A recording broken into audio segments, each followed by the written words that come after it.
Istananya gede banget, lebih gede dari rumah bos. Kalau bos bisa menguasai istana ini, kita bisa sewain buat acara kawin.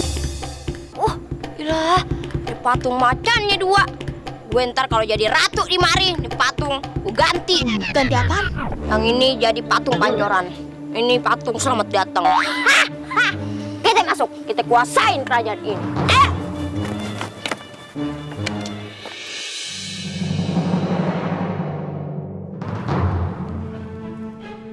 Ayah, siapa mereka? Lancar sekali mereka masuk ke istana. Ini baru mau dijelaskan.